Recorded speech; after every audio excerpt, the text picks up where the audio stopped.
Welcome to the First Read Ultimate Spider-Man podcast, where we break down Bendis' iconic run on Ultimate Spider-Man, issues 1 through 160, and Earth 1610. I'm Zach, and I'm joined today by Mr. Bombastic, John Opat. What's up? How's your doing, week? Man? Great. How about you? Pretty good, can't complain. Nice. Okay, so we're coming in hot. Are we? Did we talk about the Robert Kennedy bear thing the other week? I said, we just discussed this, and I said, that sounds familiar, but then Zach started telling me the story of what it was, and it doesn't sound familiar anymore. So I don't know. Share it with the world. You know the last thing, which was he was running for president, and he's like, by the way, oh my gosh, this is why it sounded familiar. No, we didn't talk about this. John Oliver just did an RFK, the show that he does last week tonight, and he just did a big segment on RFK Jr. And that we should really say RFK Jr. It's not RFK. My mom would hate that. Okay. That's true. Someone said something. Some reporter was like, ooh, the Bobby Kennedy campaign might siphon some votes from Kamala Harris. And I'm like, that's a weird thought to have. That's a weird... It sounds like you're talking about his dad. And it sounds like you're talking about a kid, Oh, yeah. I would not... When I'm 70, if I'm running for president, or 90, how old people are always running for president these days, I feel like if someone called me Johnny, that would be, that wouldn't be right. It'd be trying to trick the public. Yeah. Scottie Pippen needs to just he can go he's an old man and be Scott now. Yeah, come on, Scott. But that's why something sounded familiar about this bear story that you're about to now give me more detail on. Okay, so the bear is the sequel to the other funny thing that he said, which is, hey, world, I'm running for president. Also, yes, I had a worm in my brain that ate 15% of my brain. And people were like, I beg your f***ing pardon. I didn't know that was a thing that could happen.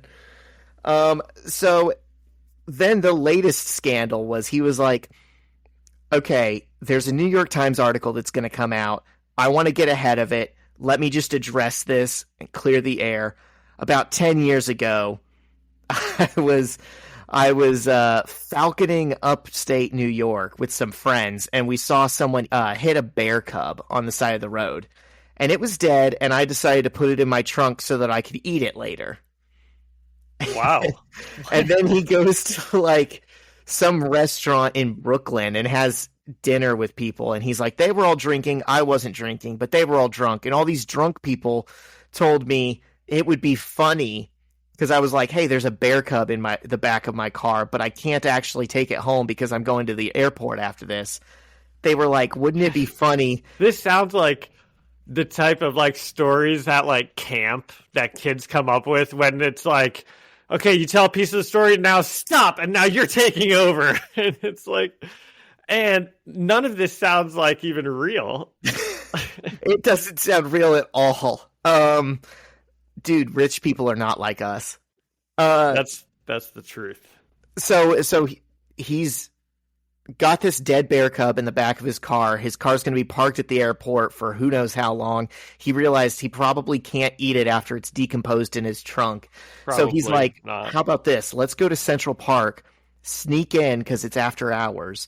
I'm going to frame it like a bicycle ran over this bear. So I'm going to put this bear in the park with a bicycle on top of it. And it'll just be a fun mystery for people to solve. This is a Family Guy skit now. And it ended up being his niece, who was not in on the plan at all, JFK's granddaughter, who was a New York Times reporter and was like, hey, so they just found a f***ing dead bear cub under a bike in Central Park. That's weird, right? And everyone was talking about this, and they were like, how did a bear cub get into Central Park? And the answer is the guy that, wants to be in charge of the free world now. Wow, and nobody...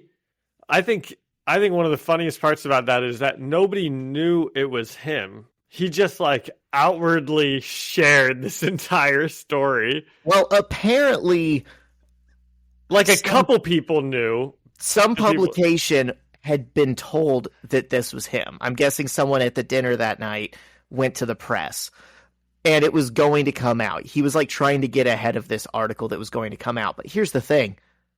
I wouldn't have believed that for a second if he didn't confess to it. I mean, like you said, that doesn't sound real. Dude, who's even going to care? I mean, is this story going to change anyone's mind if you were voting for Robert F. Kennedy Jr.?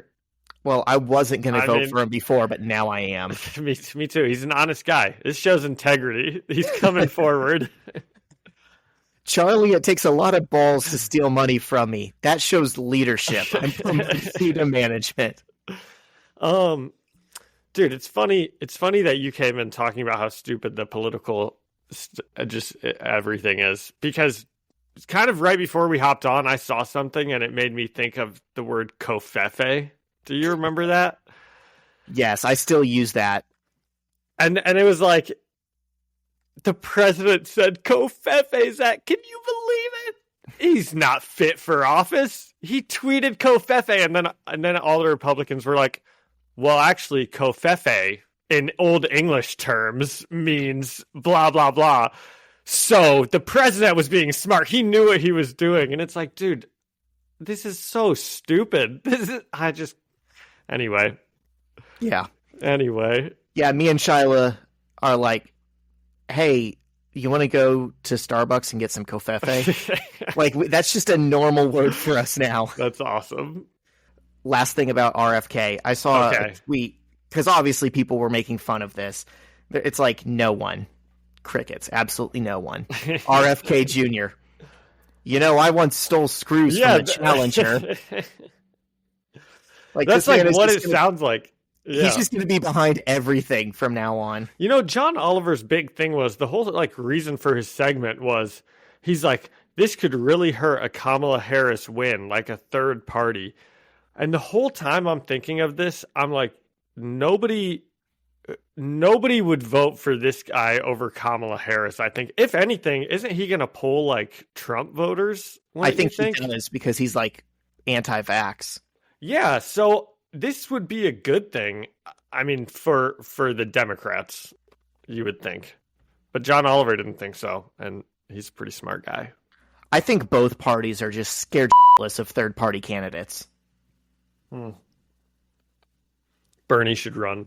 Okay, should we get off politics? Yeah, let's do that. What were you going to ask? Oh my gosh, because we do get some good politic Easter eggs later on in the issues. I can't wait to bring them up. I want to see if you noticed. Okay, the Fantasy Football League got made. I guess the draft will have happened by the time this episode comes out, so I guess it's set in stone. Zach got the number 2 pick, and he created the league. Seems you fishy. Saw where I said fishy.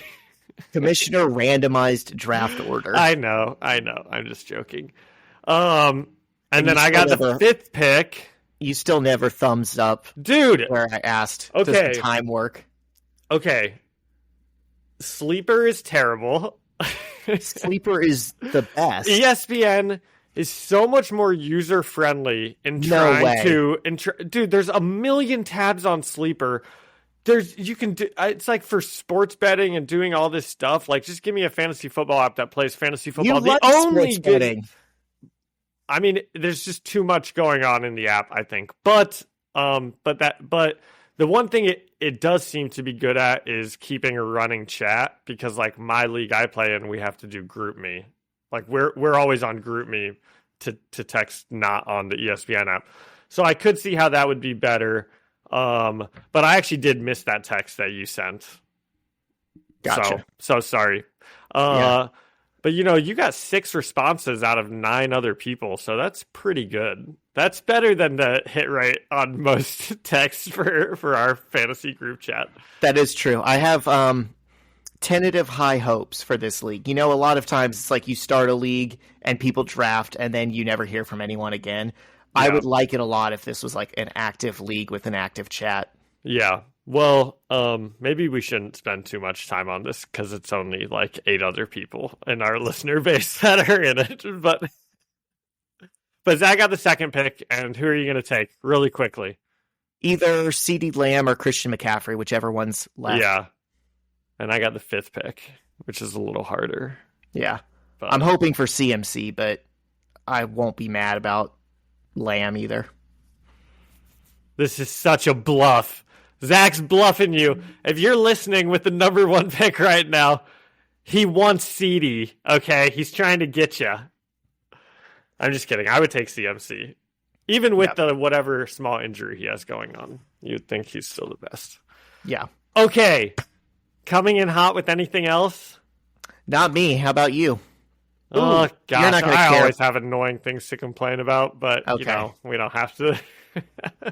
I'll try and spread them out throughout the pod. Okay. Sounds good. Yeah. Spread your negativity. Yeah. You're not going to care about this, but I finished I will. Evangelion. I And don't know what that is. I loved it. Spy Family. It's another anime. Nice. Dude, I finished Spy Family so long ago. Nice. Anyways, I'm really glad Evangelion that you're into this. Do any of the listeners ever message you about this? all the time. Oh my gosh, speaking of listener messages, okay, I think I took a couple L's this week in the comments. All right. So the first one, Lawrence Love's family, who he's a big friend of the pod, he said in an email, I'm paraphrasing because I don't have it up, I also hated Deadpool, but I thought it was going to be bad. It's like whoever, an SNL parody was spot on. And, I kind of like Deadpool. So I'm guessing that he was agreeing with you, and you're the one that said SNL parody also. And then someone else said, fun fact, Ryan Reynolds did not actually do the bye, bye, bye dance. And, I specifically said I thought that was only in there because Ryan Reynolds wanted to do the bye, bye, bye dance on camera. So, boy, that one hurts. Yeah. I wonder how much, when we see Deadpool fully suited up, how much is it actually Ryan Reynolds, and then how much is it a body double? Dude, I would hope that it would be him for how much he seems to like the character and want to do it. I like to think it's him the entire time, but Ryan Reynolds can surely dance. Surely he could have learned the bye bye bye dance. It can't be that hard. No. Okay.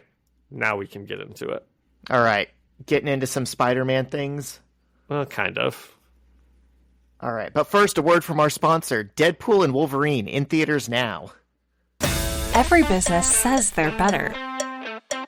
But the ones that earn and display the BBB seal back it up. It instantly identifies businesses that are committed to operating with integrity, honoring promises, and telling the truth. Makes you wonder why every business doesn't have it. So look for it, because it's looking out for you. That's why it's the sign of a better business. And find a better business anytime at bbb.org. Okay, and we're back, and you said, well, kind of, because we really don't see Spider-Man in these issues. Very, very little. Yeah. This is way more of an Ultimates issues.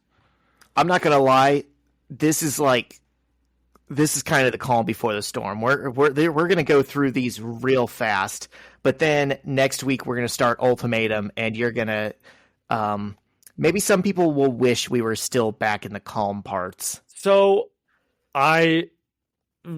sometimes I scroll YouTube shorts, and I got a couple things about Ultimatum that I don't have any specific spoilers for it, but I guess I just heard it really wasn't very good. Sometimes stuff shows up for the maker because we've now said his name so many times that my phones are listening to me. So it'll talk about Reed Richards and stuff, and I guess Ultimatum is maybe where some of that he starts to make that turn.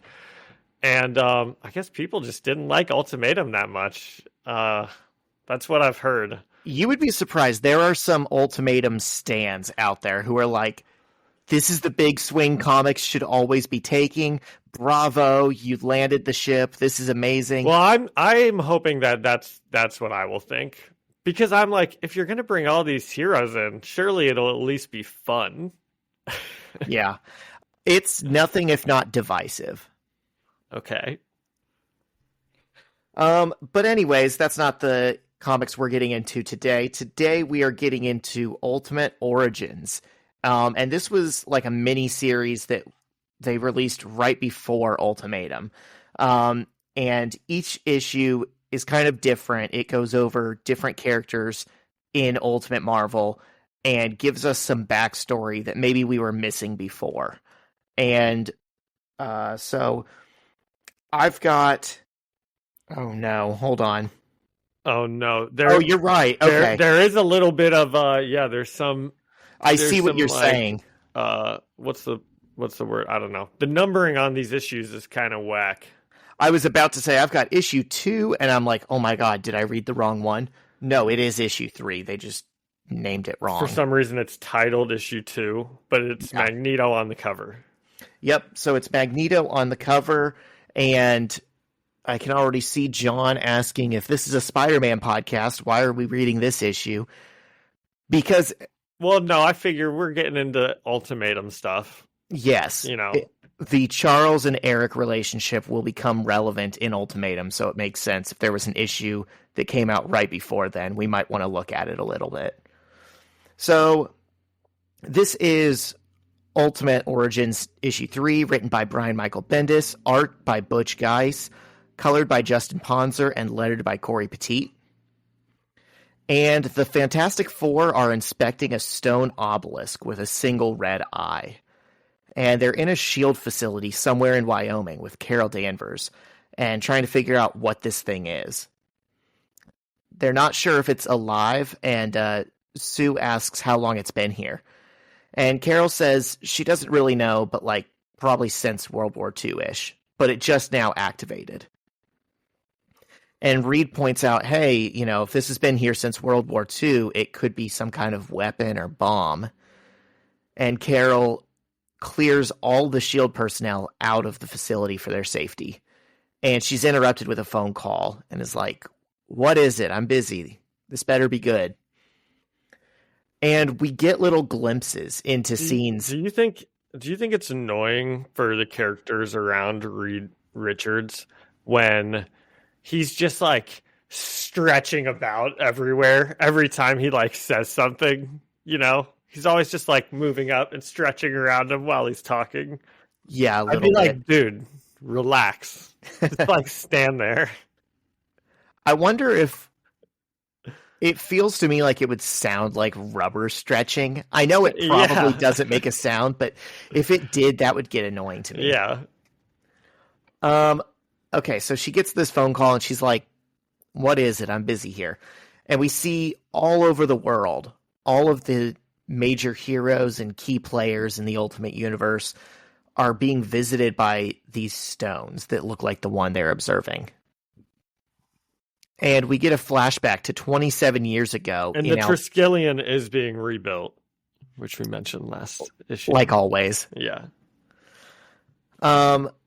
We get a flashback to 27 years ago in Alberta, Canada, where a young Eric Lensher frees a captive Wolverine from a Weapon X facility. And he's interrupted by a woman in a suit surrounded by armed guards who ask him to stop. And we find out it's his mother, and she's been trying to find a cure for mutants. And Eric finishes freeing Wolverine, and he kills his mom and her men. And we cut to San Francisco 18 years ago, where Charles Xavier is teaching a college lecture hall.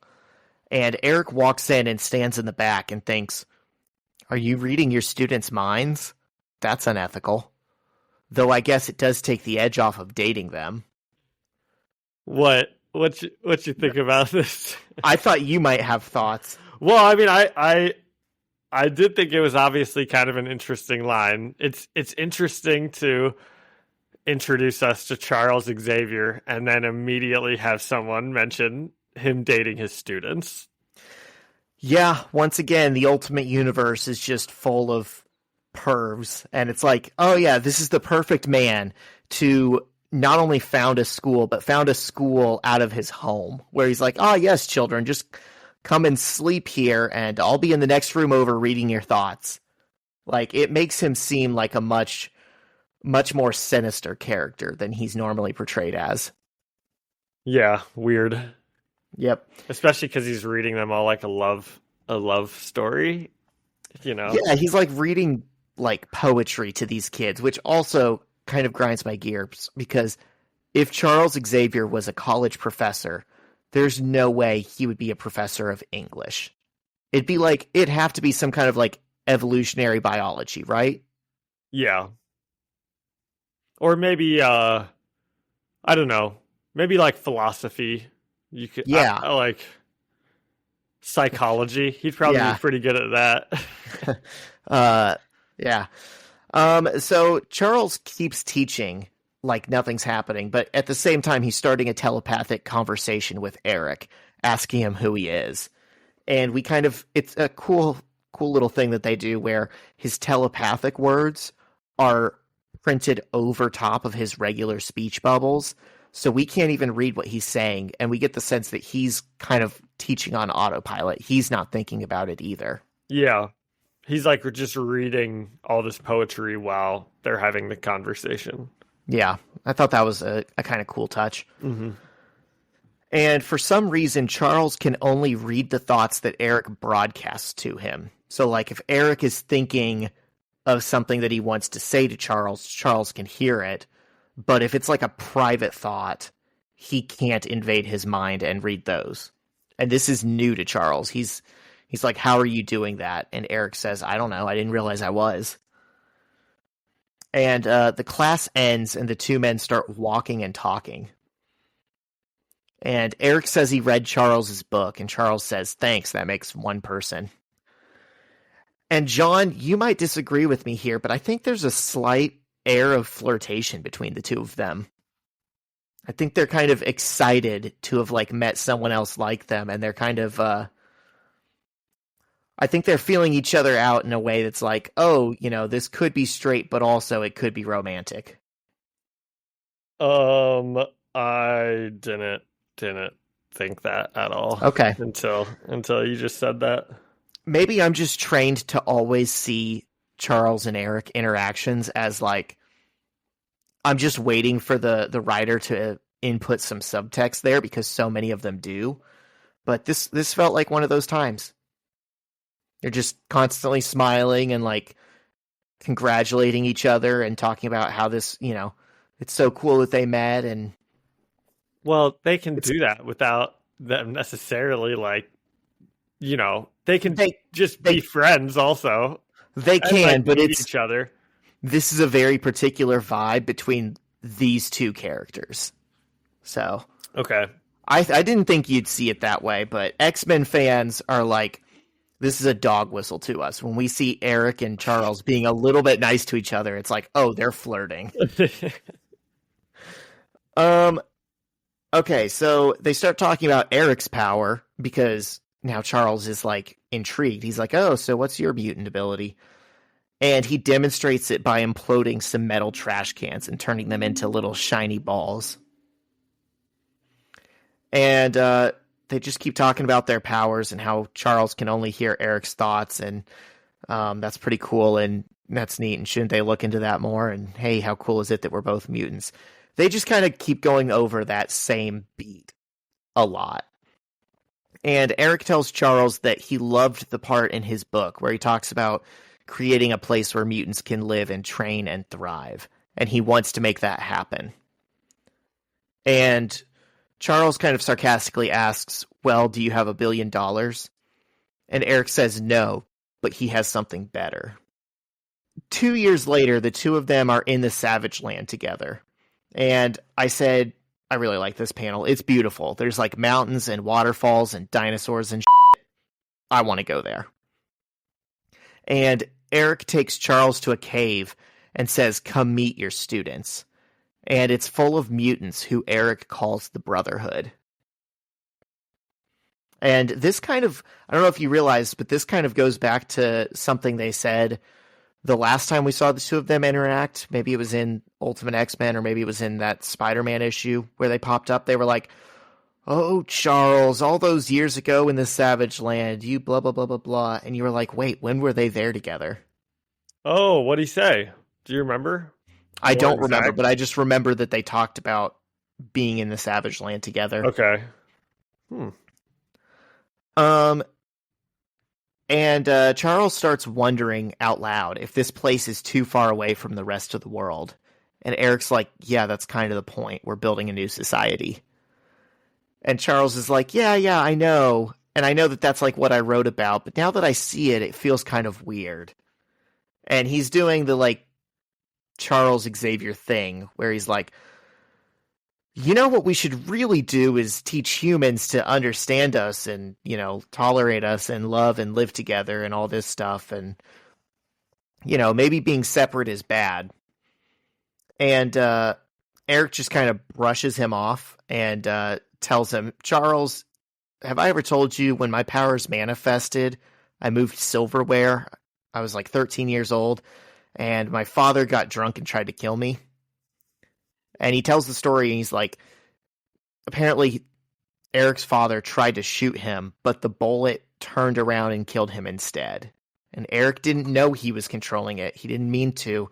It was just kind of a natural reaction. And I tried to think long and hard about what this had to do with what Charles had just said. And I can't think of anything. I think it's literally just a distraction by changing the conversation. No, well, okay. I'm glad we are at a stopping point here anyways, because I wanted to talk about Magneto's backstory here. I think it's pretty important to Magneto's character that he was like born Jewish and is a Holocaust survivor. Like that's like integral to like the depth of his character and why he is the way that he is and, you know, sees the world the way that he sees it. So this is not a good backstory for him. It like takes out so much importance and just turns it into like any other mutant where it's like their powers manifest and their parents are scared of them. And, you know, that's like every mutant that we ever meet, you know? So, but I think the reason he told him is to still say get the same point across. Humans will never want to live with us. They'll always be scared of us. But that works so much better when he can say the things he says in the movie, like, you know, where he's talking about like the Nazis imprisoning them and like, this is just how people are, you know? So I don't know. It doesn't really work as a backstory for Magneto. I'm sure you feel the same way. 100%. And I'm glad you picked up on it too. And you elocuted it so beautifully right there. I don't really have much to add, but yeah, that has been a massive and frequent criticism of Ultimate Magneto is they were like, what the hell? Like, I get that you tried to modernize it, you know, you're trying to make the Ultimate Universe more realistic. And they said, well, if he was a Holocaust survivor, he'd be 100 by now. You find some way around it. Yeah, I was trying to think, because I thought that right away also. I'm like, oh, well, they probably didn't want to make it like him be so old. But surely they could have found some other way to say he was like captured or imprisoned or right. There's a million like so many countries around the world like put people in prison for random reasons, you know, or right. If they even wanted to do the United States, I'm sure they could have thought of something. So they could have thought of some better way to give him like a backstory that's more meaningful than I made the silverware move and my parents got scared. No one questions why Captain America isn't revamped to be like an Iraq soldier. You know, we all know he was in World War II and he got frozen and he looks the same now, and just roll with it. Have Magneto get frozen or have him time travel because of some mutant shenanigans. Or he just aged slowly or something because the iron in his blood or, you know. Exactly. Yeah. Clean living, man. Yeah. Yeah, this just sucks so bad. And in universe, it can be an explanation for why Ultimate Magneto sucks so bad, because he doesn't have the depth and nuance that like regular Magneto does, where, you know, he's a tragic character. He can be heroic and he can be brutal. and you kind of see why with both sides. Ultimate Magneto is a lot of times just a villain, and it's a lot less interesting, and you can say that that's because of this upbringing. Yeah. So the Magneto that we have met so far, in Ultimate Spider-Man, which we only met like during the one time. Yeah. This is his backstory. Those are the same characters, and so he never said anything, I guess, that would have made us think he was like a little Jewish boy at some point in those issues. No. Okay. I wonder if they had this. Was this planned out? Like, have you read the X-Men enough to know, was this already his story, like in universe, or did they come up with this in this issue?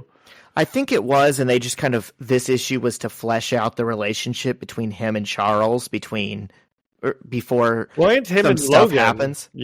Obviously he and Logan have a very serious history now. He saved him. His parents were the ones doing the Weapon X program. That is true. And so they really just intertwined it. At the very beginning of Ultimate X-Men, Logan is in the Brotherhood of Mutants. He's like Magneto's assassin dude. And he's living with them in the Savage Land.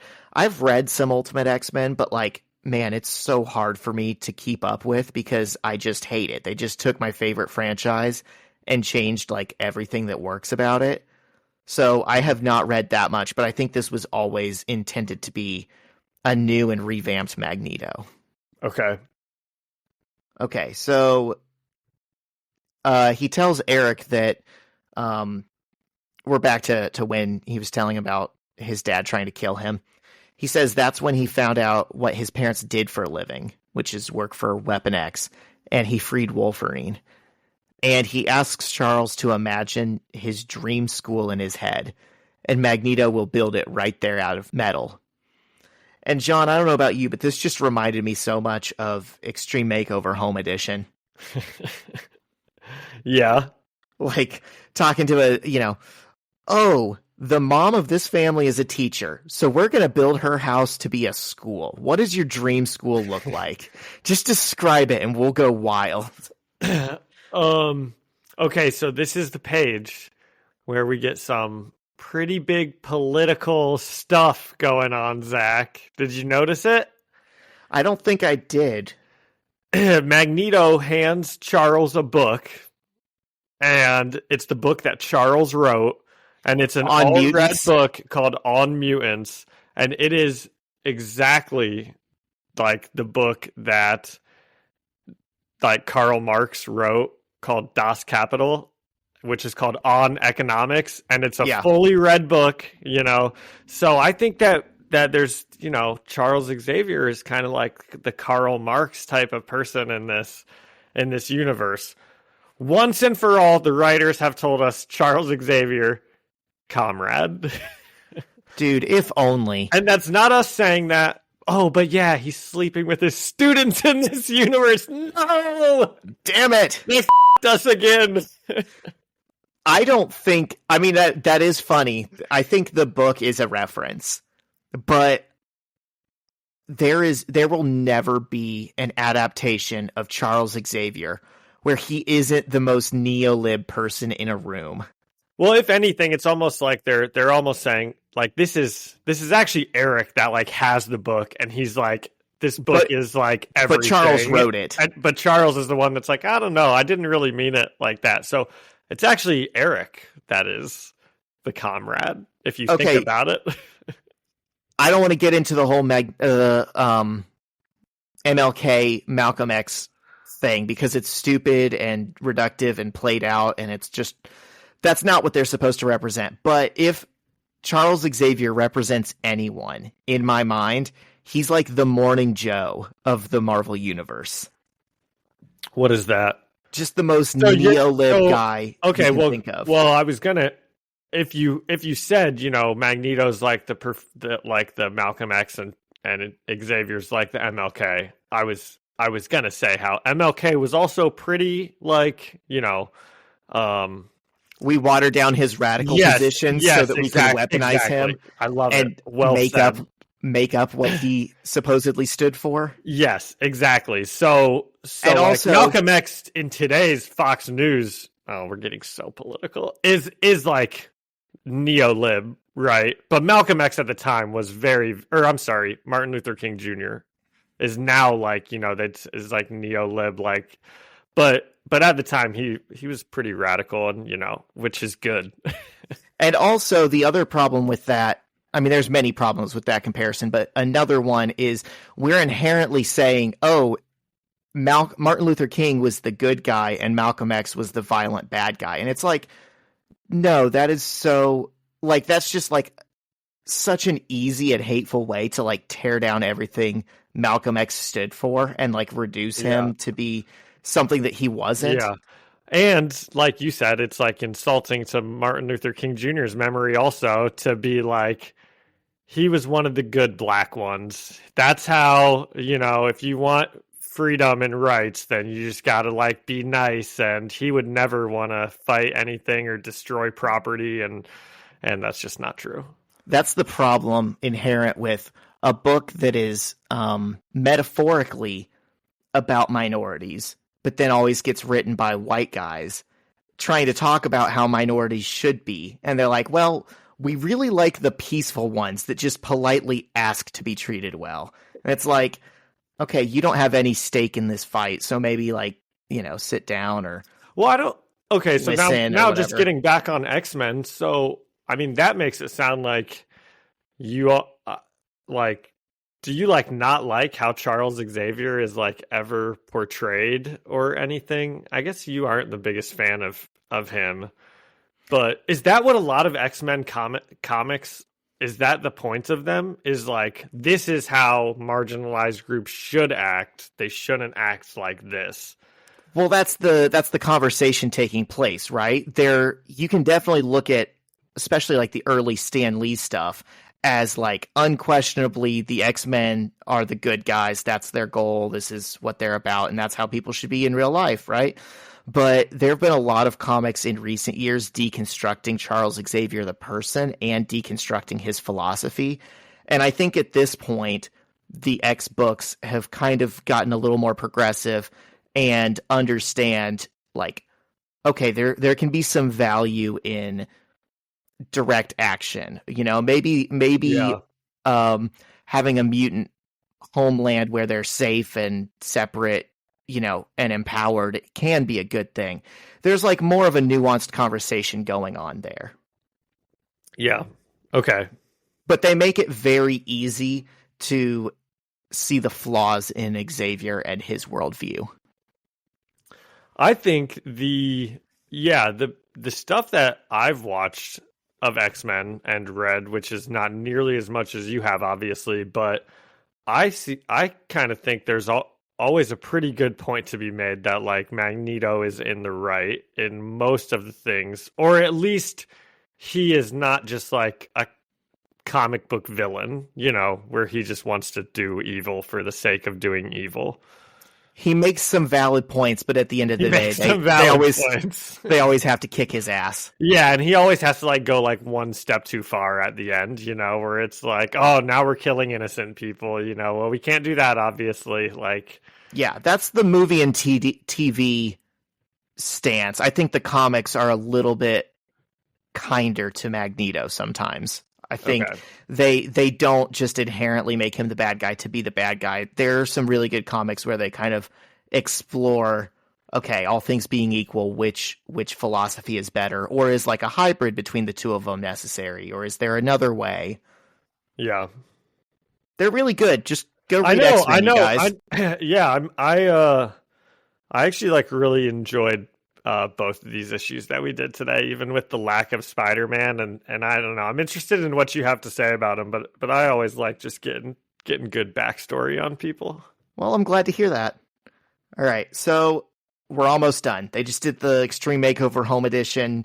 Eric built Charles's dream school. It doesn't look like a practical structure at all. There doesn't seem to be any central column or floor plan or windows or classrooms or anything. It's just a great big metal post in the air.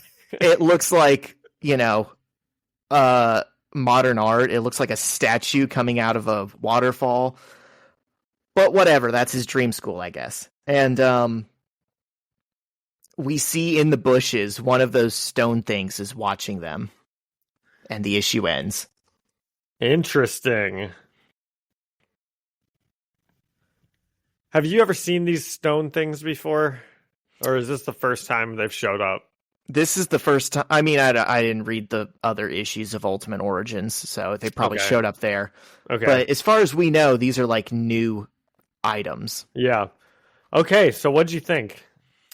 I kind of just said what I thought. But Yeah, I wish I liked it as much as it sounds like you did. I've seen this version of like, oh, Charles and Eric meet for the first time and they get along great. I've seen that done so many times. I gave this a 6 out of 10 homoerotic subtext flashbacks. Okay. Yeah, I just, I always like just seeing some good characters, and we saw the Fantastic Four, got to hear about them a little bit, and then I thought all the Charles and Eric stuff was pretty good. It's not their best meeting ever, but it's still seeing them meet and talk, and it's kind of fun. So, I don't know. What do I want to give this? I mean, I did kind of enjoy it, Zach. I did kind of enjoy it. I'll give it 8.5 homoerotic subtext flashbacks. Hell yeah. I think I skimmed over one part that was really fun too, which is when the Fantastic Four are first looking at the stone thing, and Carol Danvers, they're like talking science about it. They're like, well, it might be alive. And she's like, it's alive? And they're like, I don't know. I just said it might be. And they're like, well, it might be a bomb. And she's like, it's a bomb? And they're like, I don't know. It might be. And she's like, I want that thing launched into space immediately. And he's like, no, you don't. You want all your people cleared out and then let me keep studying it because it might be useful. Throwing it into space might be worse. We don't know yet. And she's like, okay, whatever. You're in charge here. Yeah. It's just so funny. She's like out of her element. She goes like, I want this. Well, wait, what do I want? And he reads like, this is what you want. Yeah. She's like so focused on, being large and in charge. She's like not really thinking clearly. Yeah. Okay. Really living up to Nick Fury's mantle in that way. Hey, now, don't hate on Nick Fury. We're about to get some awesome Nick Fury backstory here. You glad I gave you the Nick Fury issue? I am, kind of. As much as I, like the Magneto Charles Xavier issue also. Do we not have anything more to say about that? I mean, it just feels like, I don't know. It's a hard issue to read into too much because it stands alone so much. It's not part of like a larger narrative we're following. I mean, we know who these people are and we know they're going to be important moving forward, but we're not comparing it to anything that we've seen previously from the two of them. Yeah. We could have used a better Magneto backstory. Definitely. But this is what we got, so we have to work with it. Yep. Okay. Ultimate Origins 4. Logan is carrying Nick Fury across the desert of Kuwait. So for those of you who are following, according to the cover, they just skipped from issue 2 to 4. Yeah, I can't believe that. That would have confused me so much in the comic stores back then. The desert of Kuwait, which we'll just give, Tony O, my dad, 2 shout outs in a row. He actually was in Kuwait for a couple of years, maybe like 10 or 15 years ago or something. And there were crazy. I was going to say that deserts. Was so unclear whether he was fighting in Kuwait or just visited. Well, he was like stationed there, but not like combat. There wasn't like a war. The U.S. just has bases in Kuwait. Gotcha. And he said the sandstorms were insane. So I guess the deserts actually are like pretty crazy. But Logan's carrying Nick Fury across the desert of Kuwait at an undisclosed time. It just says years ago. And there's my dad in the background. I would guess it's during the first Gulf War because it looks like they just got out of a hell of a fight. Yeah. Yes. Fury is badly bleeding. And someone else is retelling the story saying Do you know how you got here, Fury?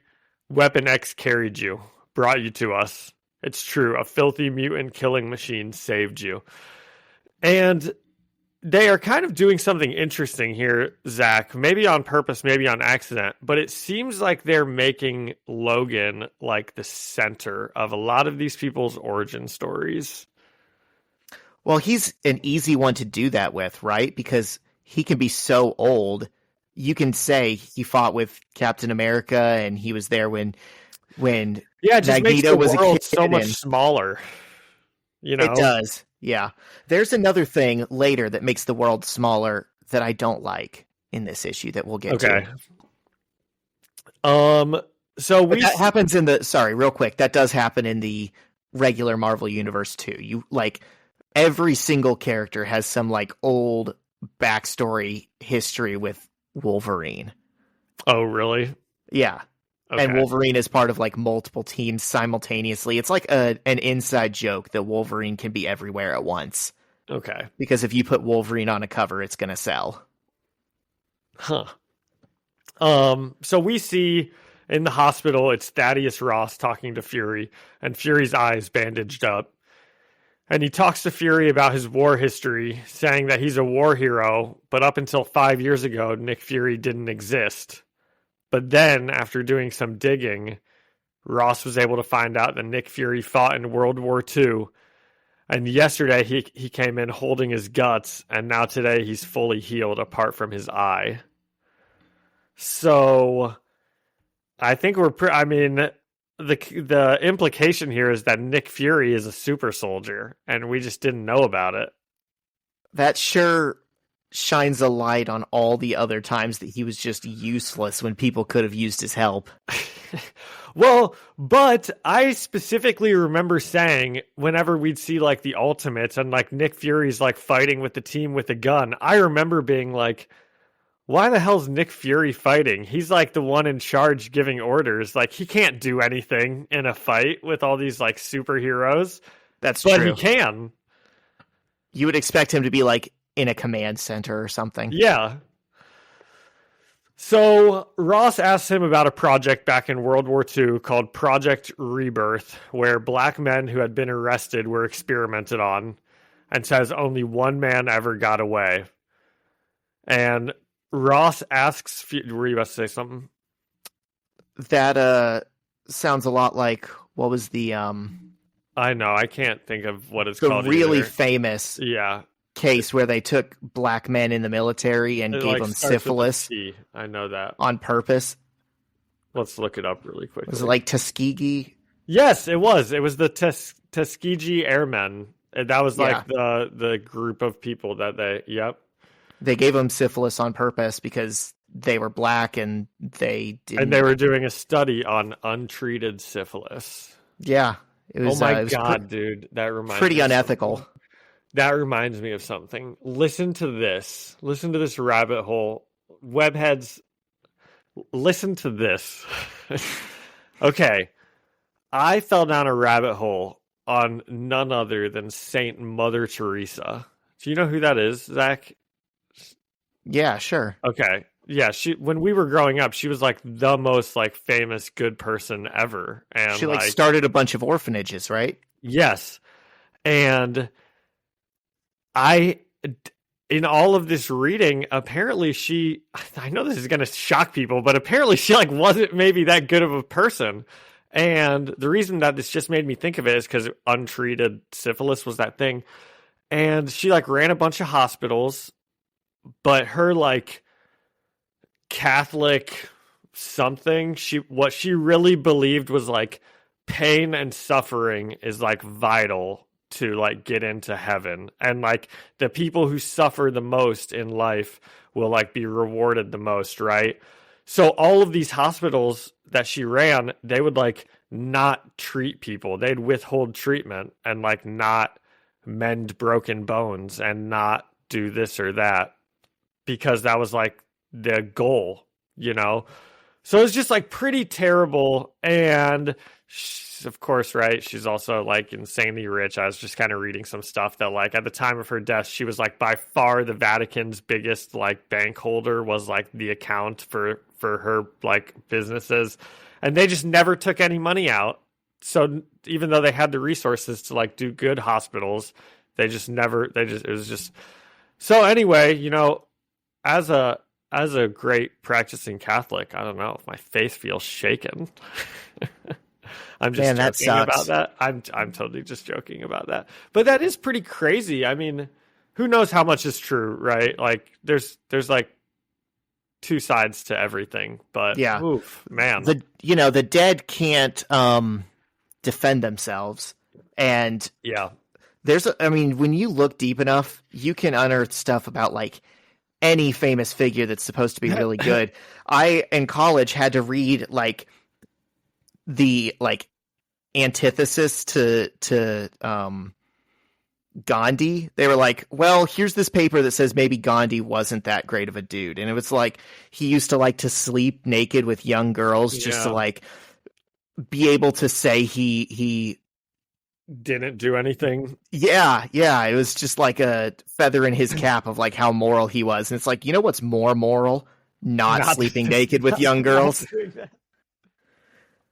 Yeah, I did some reading about him after the Mother Teresa thing, because of course, like one rabbit hole leads to another. And I actually didn't read that about him, but they were like, well, apparently Gandhi was like racist against Africans, you know, like that there was like a caste system, right? Yeah. And it's like Indians shouldn't be discriminated against because Africans are here. So, but apparently also later in life, that was something that he like no longer believed. He was like, no, that's, you know, so dude, everybody does just suck, you know, I know. Especially famous people. Every famous person is like, they've all got skeletons in their closet. Here's the thing, like, you can be a good person, but like no one is perfect. No one has all the answers. Don't ever like put someone on a pedestal and be like, I want to be exactly like them. Exactly. Because there's always like something to improve on. That's exactly. I said that to my coworker yesterday. I was like, I was doing some reading about Mother Teresa. You'll like never believe this.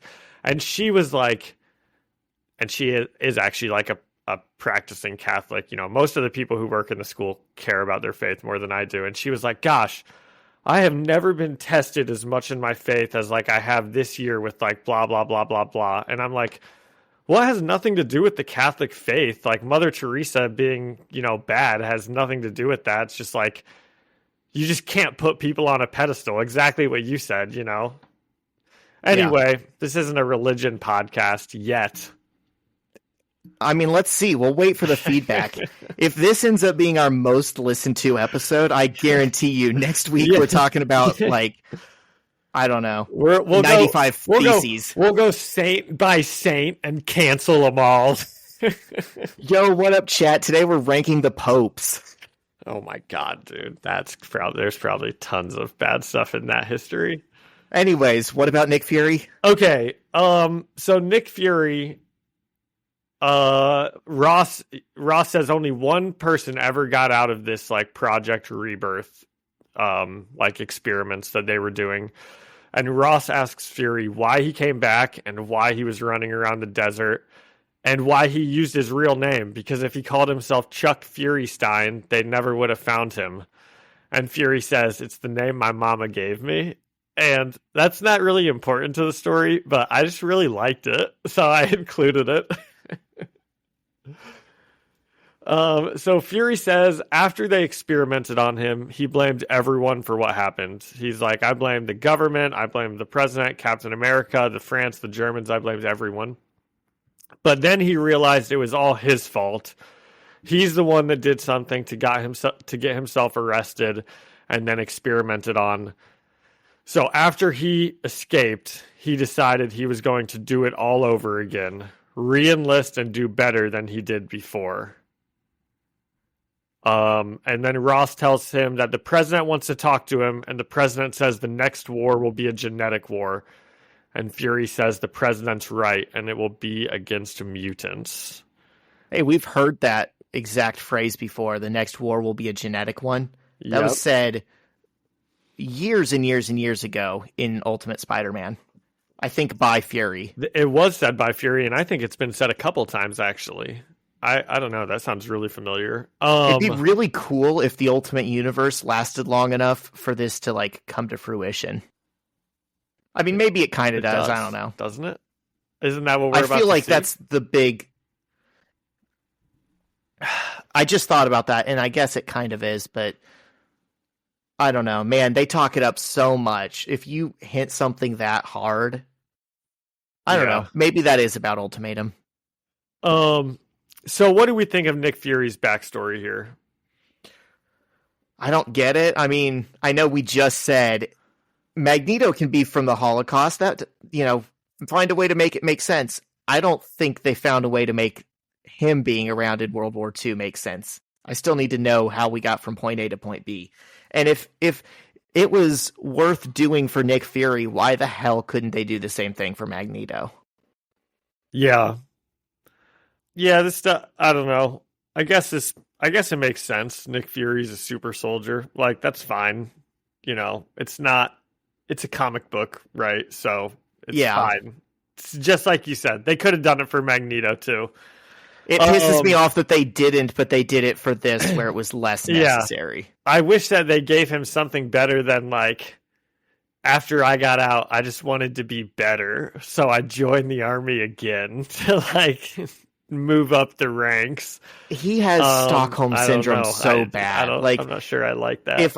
If I had been like kidnapped and forcibly experimented on because I broke some minor law. And I also, I said in the notes, like, he did something unnamed to get him arrested. And I'm, on the one hand, if you're going to say something, if you're going to say twice he got arrested for something and you're not going to say what it is, then you're either really saying it's not important or you're really saying that this is going to come back later and it is going to be something that we find out, right? It's like a tease that they're specifically withholding from us.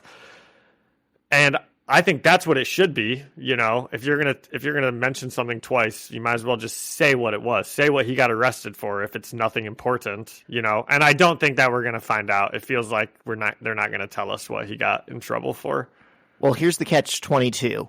They can either say it was something minor, like speeding while black, or they can assassinate the character of Nick Fury and say he, like, killed someone or raped someone or something that the reader wouldn't forgive.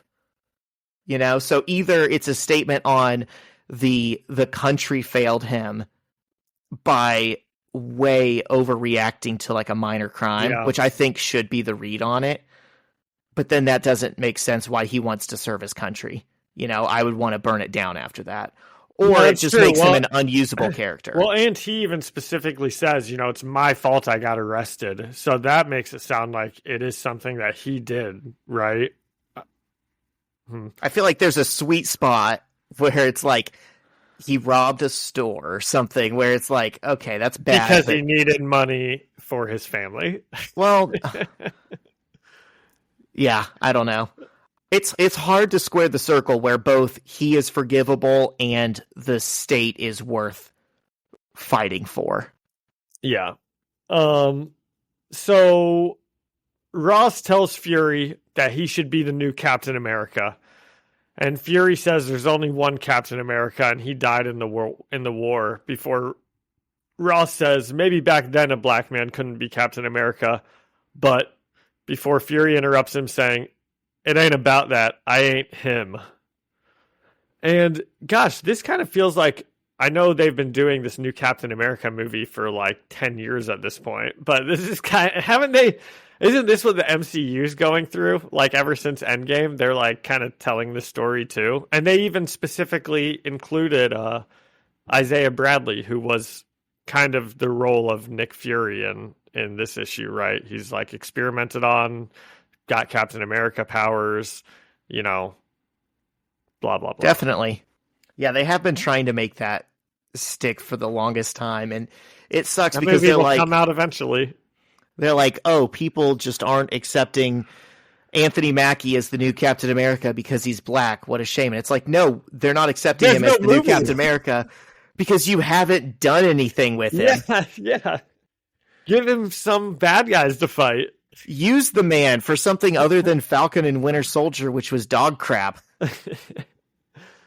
So Fury begins building, instead of just being the new like Captain America, he begins building a team of the smartest people in the world to try to create another super soldier serum. So he gets Franklin Storm, Richard Parker, Dr. Banner, and Hank Pym. And I said, in Hank Pym's first appearance, he's already completely insufferable. He's just like terrible. I mean, what are they doing? Can you describe him? I don't even know how to describe him. So he's like Eddie Brock, but worse. So he's getting brought in, you know, by all these government agents in suits to do like some serious science. And he just looks like riffraff. I mean, the man looks like he woke up on the pool table at a bar that he was at last night. Yeah, and he's just like, yeah. Okay, so we've got this team of scientists. Dude, actually, before, I wanted to ask, what's Franklin Storm's deal? I don't really understand him. Because he's like not a Fantastic Four, but he's like their dad. But then how does that relate to the Baxter building? Who are the Baxters? I think it's just the name of the building. Like, I think it's a building that existed that they bought. Oh, okay. Or actually, no, in this universe, it's like part of some like foundation for gifted children or something that they all go to, and they're like studying at along with Doctor Doom. And then I think they become superheroes and like just keep working out of it and eventually take over it. But yeah, so he's Sue and Johnny's dad, and he's just like one of the smartest people on Earth. And I think he's actually one of their advisors or something when they're at the Baxter building as like basically grad students. All right. So the scientists ask if they're starting from scratch, and Fury gives them a vial of blood, telling them to examine it, but not telling them where it came from. They're like, is this Captain America's blood? And he's like, don't worry about it. But, and I think it's Richard Parker, but maybe it's not, that kind of notices a little bandage on Nick Fury's wrist. Oh, yeah, good catch. It even gives him a little, like, Spidey sense lines coming out of his head. You know? Yeah, I thought that like was he noticed something. Yeah, I thought that was kind of fun. I'm going to be honest, John, I kind of breezed past this issue, so I'm glad you're catching this stuff. I know, Zach had the gall to tell me that I can, like, take quick notes on pages 1 through 10 because it doesn't really matter. And I'm like, dude, I'm into this, pages 1 through 10. Let's go. I like this. And Nick Fury is, like, slowly becoming more Samuel L. Jackson-like throughout the years, which is also a little fun thing that they're doing. Yep. He kind of goes from looking like a like darker complexioned David Hasselhoff version when we like first see him to he's like transitioning to his Samuel L. Jackson form. Do you think that? I think that's like on purpose. If you look in like the early ones, I think he's got a little of the like David Hasselhoff look to him. But yeah, well, I mean, the very first time we saw him in like Ultimate Team Up, he had like a Jerry curl. And I feel like this is like the midway point of like he's losing that and he's just going to the shaved head look, but he's not quite there yet. Yeah. Okay, so back in present day, those stone things are being examined in the Baxter building. And Danvers says that they've been here for decades. But so they've been here for decades. But what about the ones that like appeared in like Wolverine's porch and like the Daily Bugle and Spider-Man's house? Like surely those just appeared. I think those ones just popped up. Yeah. So then we go back to 15 years ago. And you know what? This was totally not even planned. But I did put on my Doctor Who TARDIS pants today. And then we read this issue. And we're bouncing around. But we've been bouncing around a lot in the Spider-Man issues lately. Yeah, this has been a couple months of weebly wobbly timey wimey. Yeah. So 15 years ago, the president asks Fury for an update on Project Rebirth 2, which is the super soldier program. And Fury tells him that the men are working hard, especially Banner, but letting Franklin Storm leave to help with the Baxter building didn't help. So that's when I was kind of like, what's the Baxter building, you know? But as Zach just told us, he's helping train grad students or something.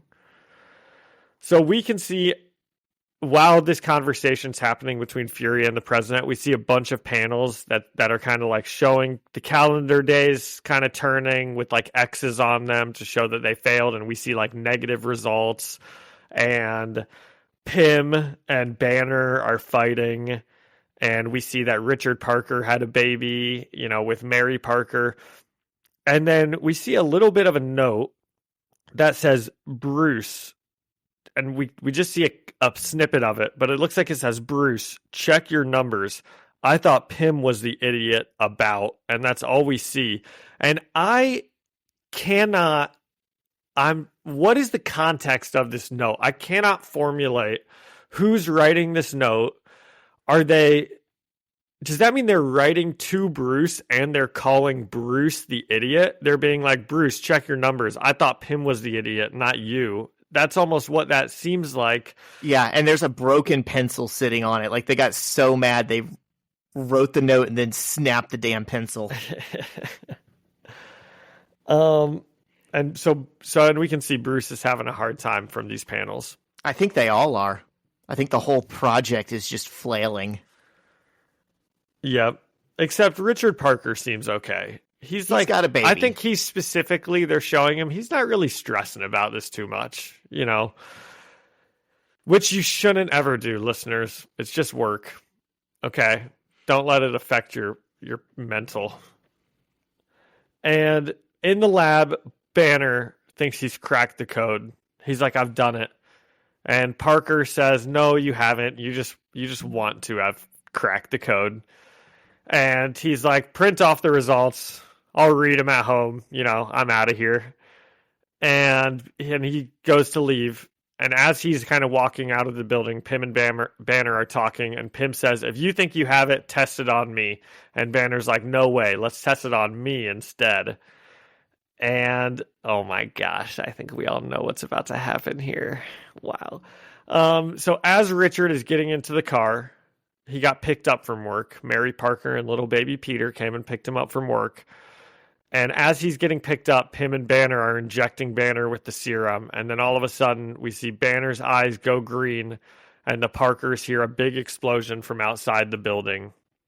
And Pym comes racing out of the building before Richard tells Mary to run to the car. And he slowly kind of turns back to go inside the building before looking at Banner off panel and saying, what did you... before the entire building explodes into rubble, knocking Mary down, and I said potentially killing her, or just knocking her out, and baby Peter sees the Hulk standing above him. And then we get a full-page shot of just a classic Hulk. Green, ripped shirt, purple pants, and I said, this is so much better than what we got in the Ultimates. Gray Hulk? I mean, this is like so much better. Yeah, why would they do that? And why would they change it? I kind of like Gray Hulk because my gosh. It clarifies, it just Zach differentiates. Loves Gray Hulk screaming about Freddie Prinze Jr. Just causing chaos. Gray Hulk sucks, don't get me wrong, but I think he looks cool gray. It tells us that it's the Ultimate Universe, and then it's also like a fun callback to how it was like misprinted originally. Yeah. So Banner as Hulk looks back on the chaos he caused and says no before transforming back into Bruce, kind of saying, I didn't mean to. And he sees Nick Fury walking towards him, and he just starts cowering, and he's like, I didn't mean to. And Nick Fury just like kicks him straight into the ground. I mean, man, it's tough. And did you notice that that's like kind of a callback to something? Yes, he does that. when Banner like destroys the city, right? And then turns back. Captain America does. Yes, that's he's like, don't hurt me, and he's cowering, and Cap is like, buddy, we're teammates. Why would I hurt you? Come here, look at me. And as soon as he like turns his head, he just boom, boot to the face. Hell yeah. And Nick Fury picks up little baby Peter, who's on the ground, and he says, I swear to you, kid, this wasn't supposed to happen. The good news is you're so young, you won't remember any of this, and carries him back towards a helicopter. So we are just like totally retconning what we thought we knew in Ultimate Spider-Man. And now this is the end-all be-all way of how Peter's parents died. Are we to believe? Yeah. How about that? We had all these retcons and all this page space dedicated to, well, it's tied up to, the Brocks and the Venom and everything like that. And maybe Trask had their plane shot down. Yeah. Why? And none of that matters. No, none of it matters at all. So how did even all of this... So how does the Venom stuff even tie into his dad at all? Exactly. I mean, theoretically, they still worked on it. He and Brock must have still worked on the suit. They still worked for Trask. And then Eddie Brock Sr. just died randomly. And what happened with that plane? And yeah, because Eddie Brock Sr. died on the plane, didn't he? Yeah. It's not like they made up the plane just for the Parker's backstory. Yeah. This opens a lot of questions. He was simultaneously working on the suit with Eddie Brock, and he was working on like a super soldier serum with all these SHIELD people. Yes, I think so. He was moonlighting, doing two different jobs. Wait a second. Did we get him? Because we have seen home videos of the Parkers and the Brocks, and Peter is older than a baby. Haven't we? Oh, yeah, he's like a little kid. He's like 8 and he's playing with Eddie Brock. I think so. Dude, we definitely got him. There was no thought put into this, I swear. So are we sure that maybe his parents are dead here? That's what it's telling us. I mean, if Nick Fury carries the baby away and leaves his mom and dad there, I think we're definitely supposed to assume that this is how his parents died.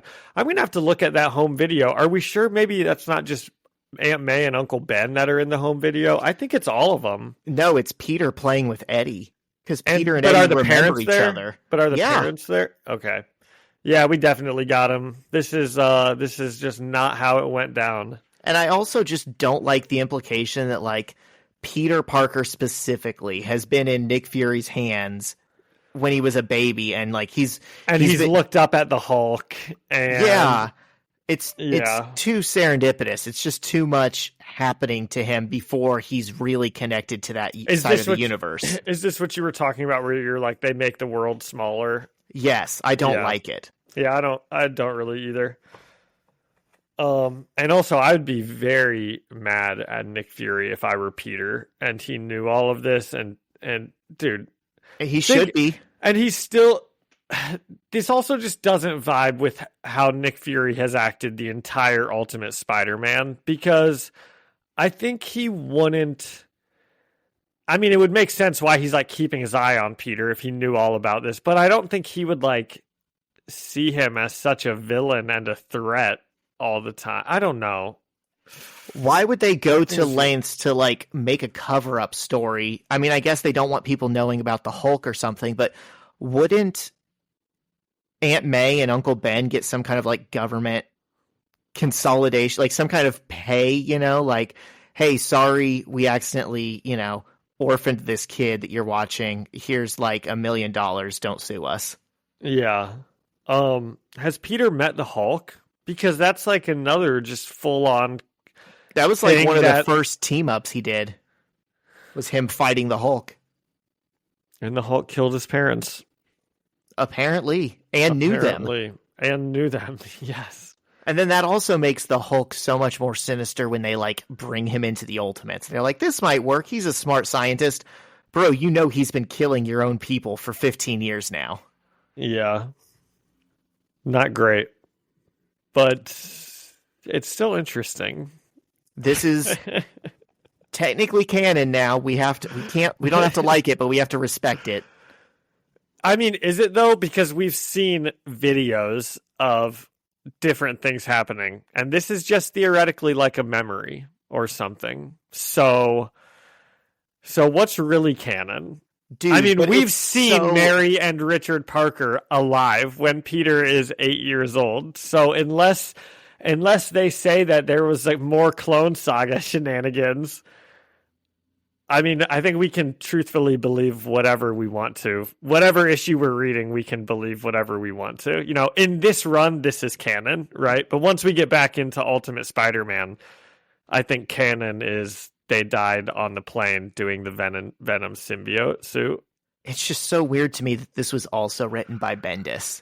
Like any other writer, you can pass it off as, well, they don't know what the hell they're talking about, but this is the guy, you know?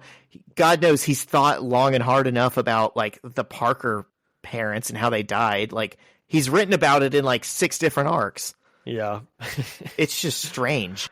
Okay, so Nick Fury carries Peter back to the helicopter. That's where we are. So in present time, Reed is on the phone with Tony. Okay, I'm going to stop us really quickly. Does Nick Fury come back in this in present time? I know you said he got like sent out to some Phantom Zone or something because he started I don't know, started an alien war.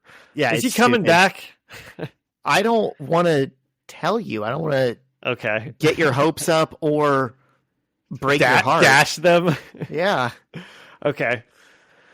So in present time, Reed is on the phone with Tony Stark, and he says they have an obelisk of alien design and indeterminate material. And Tony says that they have the same thing over there. And he says Thor tried to hit it. It did nothing. And this is specifically funny, I think, because when the Fantastic Four were looking at it, Ben Grimm, the Thing, was like, I should try to hit it. and Reed's like, no, that's okay. So it's funny to think in the Ultimate side of things, Thor was probably like, I should hit it. And Tony's like, go for it, man. See what happens. Well, and it's funny because those are the bruisers of their respective teams. And it's like the old saying, when all you have is a hammer, everything looks like a nail. That's funny. That's a perfect thing for that. For Thor, the hammer guy. Yeah. So they discuss it briefly before Sue Storm's eyes glow red. And she says, it watches. It is a watcher. It is part of a hive culture that is here to observe and record the significant events that shape our civilization. It is here now to witness the most significant event of this generation. It just told me. It is here to witness the coming devastation. And the issue ends. And I am pretty pumped. Okay. I'm there. This has gotten me. That's a good hook. You know, they really have to deliver something momentous to earn it. It's an interesting, you know, the Ultimates might have its flaws, and I haven't read as many comic books as you have, obviously, but it does an interesting job of taking ideas that you know and changing them, right? Because I'm guessing that this is the first time we've seen the Watchers, and they're just like little things, little stone things with eyes. You know, the Watchers are always like big-headed things in outer space, right? So, you know, it's kind of like, oh, that's what the Watchers are in this universe. Like, that's kind of cool. You can be like a longtime Marvel Comics reader, and this still come as a surprise to you because they look so different, but you understand their purpose. You're like, oh, that's an interesting way to do the Watchers here.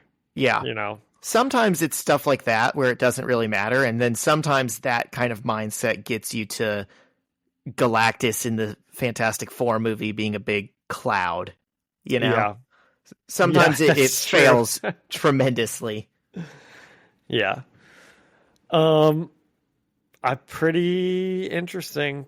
I don't know, man. I'm excited for all of this. We're seeing all of our heroes kind of come together. Would have liked more Spider-Man, obviously, but we'll get him in the future, I'm sure. For sure. Yeah, of all of the things we've covered in this Ultimate Spider-Man podcast, this might be the least Spider-Man centric episode. It probably is. Yep. But we had some back-to-back ones that were heavy. Yeah. These were nothing if not interesting. Let's say I will give this one another 8.5 out of 10 superhero origin stories. Okay. Connected to Logan. Are they? Sort of. Somehow. Probably. Well, Nick Fury wouldn't be there without Logan, and he brought all these people together. That is true. He was in the very first panel of this issue. Is Logan the anchor being of the Ultimate Universe? Oh, God. We'll Could see. Be. Dude, I'm glad you liked it. I'm going to give it a 5 out of 10. Ouch. I just think it breaks the story. You know, we've had such good, tight continuity on the Spider-Man front, and I don't know about you, but we have never had tight continuity on Peter Parker's parents. Like that, if there's one thing that we haven't had tight continuity on, it's that. You're right. And instead of saying, well, let's square this circle based off of what we've already seen, they're like, okay, well, let's throw that circle all the way out. Totally. Let's say something entirely different happened way earlier than it should have. Yeah. Okay, 5 out of 10. So what are we doing next week? Are we doing this issue 5 out of 5, or are we just Oh out God, of it? no, we're out of it. I chose the 2 issues in this series. I might have to read it anyways here. Go for it. You seem to like it. We got Hulk and Captain America on the cover. Yeah. And it's only 19 pages. That's a breeze, man. Yeah, that's the thing about Marvel Unlimited. We got it for this podcast, but you can read anything. Yeah. You don't have to wait for me to tell you. I was actually reading something else before, like when I was waiting for you to hop on. I saw there's 4 issues of the new Ultimate Spider-Man that are now available. Yep. I'm not reading those, though, in case we do want to do an episode on them. I mean, I'm keeping up. Well, it's not your first read. I was just in the comic shop yesterday, like trying to see if they've got issue 8 yet, and they did not. Oh, is that what they're on, issue 8? Yeah. Wow. Well, it goes by month, and in universe it's by month too. First issue was January, so once you get to August, you're in issue 8. Yeah. Just an easy way to remember what you're looking for. Okay, what's next week? Is it Ultimatum? Okay, next week we've got Ultimate Spider-Man issue 129 and Ultimatum issue 1. Oh my gosh. And is 129 the last? No, we go to 133, right? Yeah, I think what we're going to do is they run side by side with each other. We're going to pair up one Spider-Man issue with one Ultimatum issue until we're done with that series. Okay. Because I think they happen pretty much simultaneously. Okay. But Spider-Man's in them both. It's like... Yeah, I think he's in them both. Yeah. All right, cool. I'm excited. Good. Me too. What else? What else you got? I don't have anything Spider-Man, so if you want to move into our end segments. Let's do it. I don't have anything either. All right. Do you got a jam of the week? No, I don't have that either. All right. I don't have anything extra interesting to talk about, and I don't have a jam of the week. Talk about letting down the listeners. You're too locked in on what you're going to do with the fantasy draft later tonight. Exactly. Yep. It's taking all your 6:30, right? All your mental capacity. Yeah. Okay, so I've got not one jam of the week this week, but just in general. Okay. John, can you remember the last time when you felt like you could confidently turn on like top 100 pop radio and it would be more good than bad? I don't ever listen to new songs. Okay. I don't either. And I don't think like generic like pop radio has been good maybe since I was like in middle school. We're like, getting old. Mid to late 2000s. Everything since then, it's like you turn something on and it's like, oh, here's the new song by the Chainsmokers. And you turn it right off. Yeah. I gotta say, I'm a punk. I don't really like pop music anyways. They're kind of cooking right now. I've been checking out Chappell Roan. I've been checking out Charlie XCX, Billie Eilish, Noah Kahan. Okay. And there's something in the water right now. So just the whatever the big artists are right now, just turn on the radio and listen to them. It might not all be like your thing, but you'll at least see it and be like, this is kind of new and fresh and good. Okay. I'm not going to do that. Okay, that's fine. If I can't sing along to a song, I don't listen to it. Listeners, just check out whatever new music is that the kids are into these days. Yeah, I tell you what, I don't really know these songs that much either. But Billie Eilish, I recognize that. I know her. Well, have you been hearing the HOTTOGO? You can get me hot to go. Yeah, I know that one. That's come across my Spotify, I guess, at some point. Yeah, that's like one of these artists. That sounds to me like an 80s song. Like that feels like something that Cyndi Lauper should have written in another timeline. Yeah, that's a jam. Yeah. Okay, that'll be the jam of the week for me. Hot to go. Okay, I do have something. This is one of the things I told you I was going to complain about. So it's not really complaining. Have you heard all this Mr. Beast discourse recently? Do you even know who that is? I don't know if you follow YouTube. I vaguely know who he is. Drama. Yeah. I've never watched his videos, but I know who he is. Neither have I, right? But he's like the biggest creator ever, you know. And a lot of stuff is coming out now that his videos are just like faked, or the competitions are faked, or the rewards are like not real. But then, and I think all that stuff is like kind of just the internet, like canceling. I'm like using quotes kind of because I think the term cancel culture is really stupid, but that kind of seems like it's what's trying to happen. And one of the things that's like now what Mr. Beast is like in the news about is some isolation experiment or isolation challenge where they put someone in like a, what's it called in prison? I can't like think. Solitary confinement. Solitary confinement. And they'll give him $10,000 a day every day he's in there.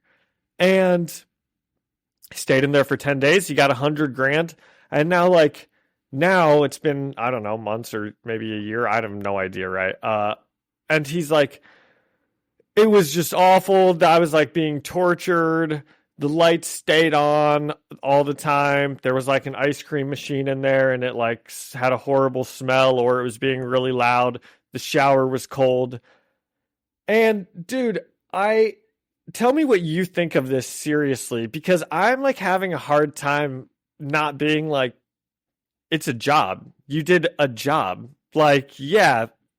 If you're going to say like he kept me there for all these hours a day but you got paid to do it, right? That's not really different than being like, my boss tortures me. I have to work all these hours and I only get one break a day and I can't even go to the bathroom when I want to. And it's like, yeah, but it's a job, you know, and for $10,000 a day, like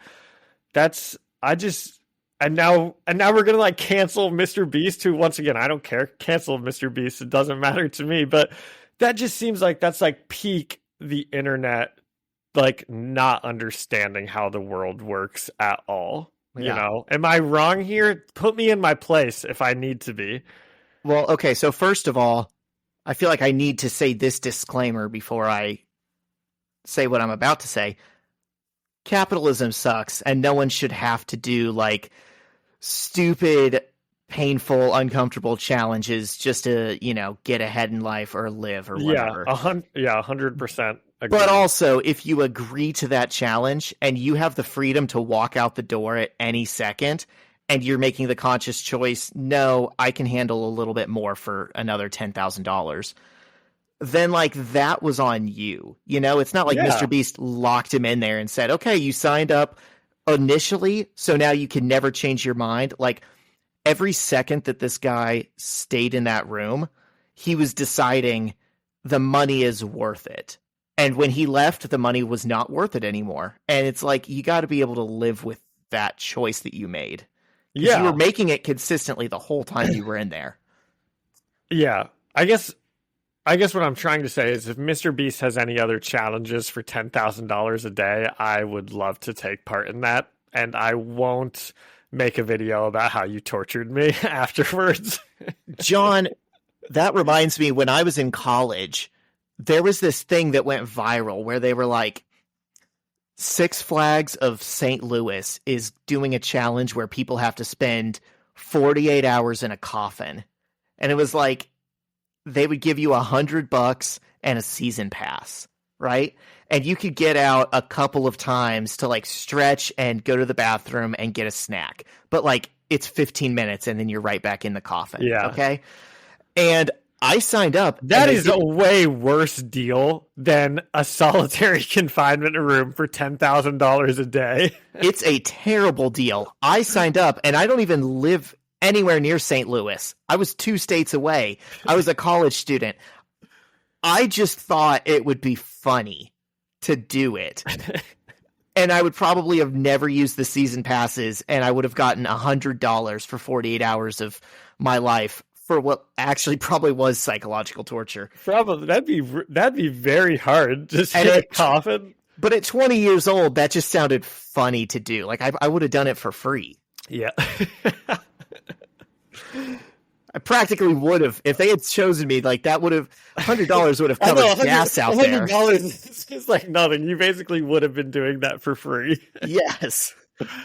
Oh man. Okay. Well, good. I'm glad I'm not just way out of touch here. Probably still a little bit out of touch, but not way out of touch. No, man, that guy's like, he's Dude, trying I think to... They just like don't understand the value of money. I mean, is that the oldest person thing I've ever said in my life? But $10,000 a day is so much money. I mean, I won't say how much I make, but it wouldn't take very many days to make more than I made in an entire year. So I don't know. Guy. What? Yeah. Okay. So anyway, what else do you have? Anything else fun going on the internet that you want to talk about? Not that I could think of, man. The RFK bear thing really was it. And apologies to the listeners if we did talk about that last week. I kind of felt like we did. John says we didn't. We'll see. We'll see if anyone leaves a comment. This is 2 weeks in a row about the bear stuff. All right. Spider-Man trivia time. Do your little jingle. It's Spider-Man trivia time. Ding. We're kind of cruising through this thing. I had to flip through quite a few pages. Are we cooking? I got where I folded it. That's what the kids cooking. At school have been telling me. Mr. Opat, I am cooking on this. On God, Mr. Opat, it's bussin'.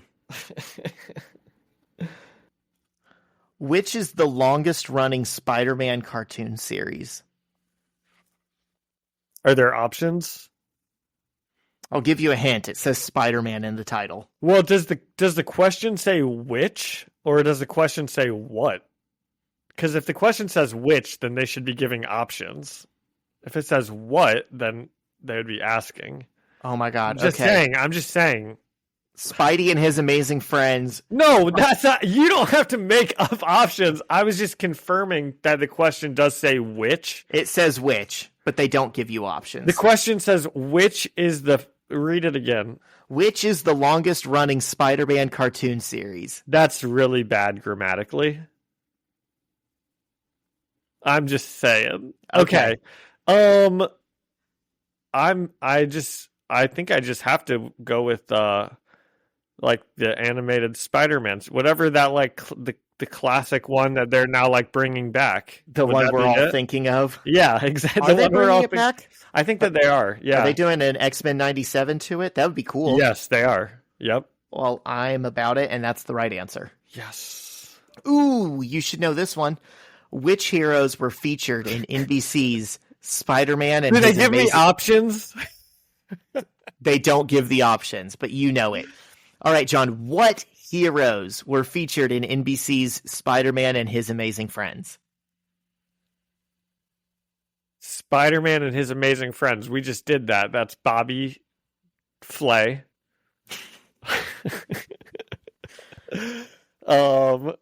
No, Bobby Drake. And who else? Kitty Pryde No. and Johnny Storm. Were those Closer. three? No. Oh no, who is it? Firestar. Oh my gosh, Liz Allen was in that? She's not Liz Allen in that series or in the main comics. Okay. Bendis just combined Liz Allen with Firestar. So who are the other ones? That's the two of them, Iceman and Firestar. Oh, okay. Okay. Yep. Fun fact about Firestar. In the comics, Emma Frost kills her pet horse, Butterrum. Both hilarious names, both Emma Frost and Butterrum. If I ever had two horses, that's what I would name them. You know what Liz Allen says when you ask if you can drink any of her alcohol? What'd she say? She says, "Yeah, everything but her rum." Doo-doo. All right. You were fast with it. Yeah, that was pretty quick. All right, last one. This one gives you choice. True or false? One of the voices of Spider-Man is Neil Patrick Harris. Oh my gosh. I actually think that's true. He has voiced Spider-Man before. It is true. Which one was that? Do you know? It was the 2002 cartoon that came out like kind of alongside the Tobey Maguire movie. Nice. Fun. Well, sweet. That was awesome. Fun stuff. Anything else? Nope. Another good one in the books. And we get to do Ultimatum next week. And we get to draft in a couple hours. Yes. Okay. This will be awesome. All right. Well, thank you so much to Ian Hickey for our music and Alyssa Seaman for our artwork. And thank you all for listening and leaving us a review or a comment or telling a friend. You can find us the First Read Ultimate Spider-Man podcast on Spotify or Apple Music or anywhere else you find podcasts. And you can come and chat with us and leave us a message on Instagram at First Read Podcast. Send us an email at firstreadspidey@gmail.com or find us on YouTube, First Read Ultimate Spider-Man podcast. See you next week. See ya.